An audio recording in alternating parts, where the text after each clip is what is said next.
الله والحمد لله والصلاة والسلام على رسول الله وعلى آله وصحبه ومن والاه إلى يوم الدين وبعد. سبحانك لا علم لنا إلا ما علمتنا إنك أنت العليم الحكيم. رب زدنا علما يا كريم، رب زدنا علما يا كريم، رب زدنا علما يا كريم، رب اشرح لي صدري ويسر لي أمري واحلل عقدة من لساني يفقهوا قولي. Alors mes chers frères, ce soir nous avons lu et complété le 17e Sipara Iqtaraba Linnas, et parmi les récits, les histoires qu'on a pu voir ce soir, il y a en particulier l'histoire de Hazrat Ibrahim alayhi salam. Et dans le premier quart du Coran de ce Sipara, Allah Ta'ala dit وَلَقَدْ آتَيْنَا إِبْرَاهِيمَ رُشْدَهُ مِنْ قَبْلُ وَكُنَّا بِهِ عَالِمِينَ. Dans ce verset, Allah Ta'ala explique qu'il a donné une certaine clairvoyance à Ibrahim alayhi salam depuis son plus jeune âge. Et Ibrahim alayhi salam observait son peuple, et principalement son père qui était donc fabricant d'idoles, et son peuple qui adorait les asnam, les statuettes. إذ قال لأبيه وقومه ما هذه التماثيل التي أنتم لها عاكفون. Demandait à son peuple ainsi qu'à son père, mais c'est quoi ça? Vous faites quoi avec ces statues, ces idoles auprès duquel vous passez votre temps, vous faites des prières? Alors qu'est-ce qu'ils ont répondu? Comme l'histoire qu'on avait vue hier, قالوا وجدنا آباءنا لها عابدين. Ils disent, nos parents ont toujours fait ça.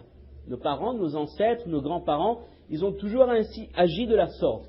Donc nous aussi, comme eux ils adoraient ces pierres, nous aussi on continue à adorer ces pierres. Et comme on l'avait dit hier, malheureusement, dans le shirk, dans le kufr, la plupart du temps les gens ils ne comprennent pas ce qu'ils font. Ils ne font que suivre ce que les anciens, ce que les ancêtres ont fait. Et malheureusement également, dans les innovations de la religion également, dans les bid'ah, quand on trouve des gens qui font des bid'ah, on dit voilà telle chose c'est pas bon, c'est contraire à la sunna, ou le prophète n'a jamais expliqué, n'a jamais dit qu'il faut faire ça. Ils vont dire que oui, mais on nous enseignait ça, nos parents, nos ancêtres, nos grands-parents, donc on fait pareil. Alors que le musulman, il recherche la vérité à travers la parole d'Allah et la parole de ce prophète sallallahu alayhi wa sallam. Maintenant, Ibrahim alayhi salam, il a promis à son peuple, il a dit Tallahi wa tallahi la akidanna asnamakum ba'da an tuwallu mudbirin. Il s'est fait l'engagement que un jour ou l'autre, il finira par casser toutes ses idoles. Et les gens l'ont entendu. Alors un jour, c'était le jour de fête, le Eid de ce peuple, et donc son père a dit, oh mon fils, viens avec nous, on va faire la fête, on va faire l'adoration des idoles, ce sera l'occasion pour toi de voir comment nous faisons notre religion, comment nous adorons nos idoles, et je suis sûr que ça va te plaire. Alors Ibrahim, il suit son père, et en chemin, qu'est-ce qu'il dit? Inni saqim. En chemin, il dit que je ne me sens pas bien. Donc il est retourné. Donc le peuple, les gens, ils sont partis faire l'adoration de leurs idoles, lui il est retourné. Il avait quoi derrière la tête? Lui, il voulait quoi? فَجَعَلَهُمْ جُذَاذًا. Il a décidé de casser toutes les idoles. Mais en cassant les idoles, il a laissé un seul. إِلَّا كَبِيرًا لَهُمْ. Il a laissé le plus grand. Il a laissé le plus grand des idoles, afin que, quand les gens ils viennent, ils voient qu'il reste un seul idole. Et qu'est-ce qu'il a fait en plus de ça?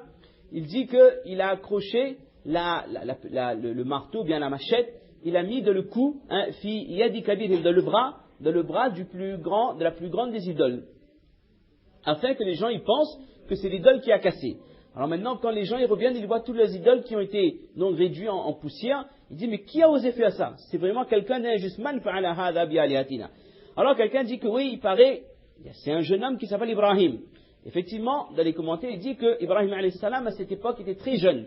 On parle de Fata, comme pour l'histoire de Yusuf alayhi salam, comme pour l'histoire de Ashab al-Kahf. Là encore, on voit que c'est un jeune qui est à l'origine du changement. C'est un jeune qui a accepté la vérité et qui va être un motif de guider.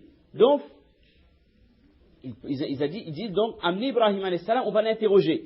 Et c'est exactement ce qu'il voulait Ibrahim. Il voulait que les gens l'appellent devant le peuple pour qu'il puisse témoigner, pour qu'il puisse faire passer son message devant tout le monde.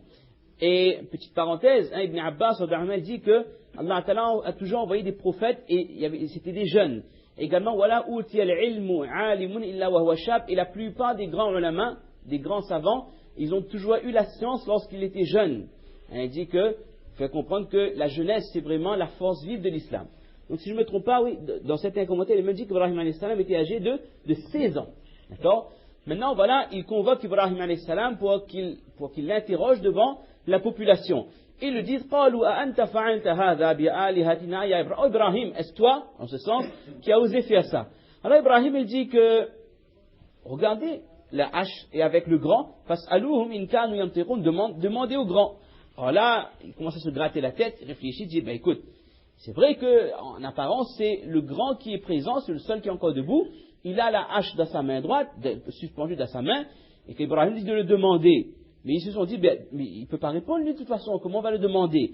Après il dit Ibrahim salam, ben, en ce sens, tu sais bien qu'il ne parle pas. Et là, Ibrahim salam, il les a pris à leur propre piège. Il dit, ben, afata'buduna min dunillah, comment est-ce que vous adorez autre qu'Allah, quelque chose qui ne vous fait ni bien ni mal? C'est pas possible. Donc Ibrahim salam fait appel à la cohérence de ces gens, à la logique de ces gens. Également, à la fin du Sipara, il y a l'histoire du Al-Zubab, que si une mouche se pose sur une de ces idoles, ils ne peuvent même pas chasser cette mouche. Ils ne peuvent même pas se protéger contre cette mouche. Comment vous adorez des statues, alors qu'ils ne peuvent rien vous faire, ni de bien ni de mal, ils ne peuvent même pas se protéger contre une mouche qui se pose sur eux. Alors le peuple, qu'est-ce qu'ils ont dit? Alors ils ont dit que c'est simple, on va exécuter, on va brûler Ibrahim. Donc, mais dans certaines choses, c'est dit qu'Ibrahim a.s. a menti dans sa vie que 3 fois. Et les 3 fois, c'était pour une raison valable. La première fois, donc il y avait cette fois-là, quand il a dit avec son peuple que je suis malade. Également, il a dit que c'est le grand qui a cassé, demandez-lui. Et puis une fois, lorsqu'il était avec Sarah, et lorsqu'il y a un roi qui les a arrêtés, etc., il a dit que, ça c'est qui? Il n'a pas dit que c'est sa femme, il a dit que c'était sa sœur. Donc c'est une histoire qui est encore longue. Donc les ulama disent que dans des cas précis, une personne peut se détourner de la vérité. Mais ça ne veut pas dire que mentir est autorisé. Mais c'est vraiment des cas spécifiques où il y a une sagesse, où il y a un bien pour la ummat. D'accord? Un exemple, ces ulama, ils expliquent aussi que dans un cas où il y a des problèmes, il y a des relations difficiles dans un couple, là aussi, le mari, parfois, il peut arrondir un peu les angles. Par exemple, quand madame lui achète une robe, elle lui trouve moi jolie, ben, même si c'est pas ça, ben, elle dit, oui, c'est magnifique, d'accord? Madame dit, comment elle mange? Elle est bon aujourd'hui au moins? Même si c'est terrible, c'est difficile, elle dit que c'est excellent, c'est jamais mangé quelque chose comme ça. Donc, pour ce genre de choses, pour un maslaha, on a le droit. D'accord? Mais on ne doit pas prendre ça comme une généralité. D'accord? Maintenant, également, on a le droit d'arrondir un peu les angles dans l'objectif de réunir 2 personnes, dans l'objectif de ramener l'amitié entre 2 personnes qui ne se parlaient plus. Par exemple, les 2 frères supposés qu'ils ont eu un petit problème, ils ont une querelle entre eux. Alors, comment faire? Depuis longtemps, ils ne se parlent plus, ils ne font plus salam, ils ne s'adressent plus la parole. Donc, moi, je vais aller voir Mohammed, et lui, il s'appelle Ibrahim, supposons. Il dit, ben, Mohammed, Ibrahim a dit qu'il regrette, il aurait bien aimé renouer les relations avec toi, mais il ne sait pas comment t'aborder. Puis moi, je vois Ibrahim, je dis, Ibrahim, tu sais, Mohammed, il a dit que tout ça, c'est du passé. Il aimerait bien recommencer à parler, à redevenir ami. Pour lui, c'est fini, ça. Il te pardonne de son cœur, il n'y a plus rien. Là, donc, quand Ibrahim va trouver Mohammed pour Namaz Zuhur, là, ben, il se dit que bon, alhamdulillah, il a fait un pas vers moi. Et Mohammed, il voit Ibrahim, il dit que, alhamdulillah, il a envie de me reparler. Mais ça va faciliter les relations. Et celui qui fait ça, alhamdulillah, il est récompensé. Parce qu'il a permis à 2 personnes de se réconcilier. Alors qu'on connaît que si au-delà de 3 jours, les actions ne montent plus au ciel.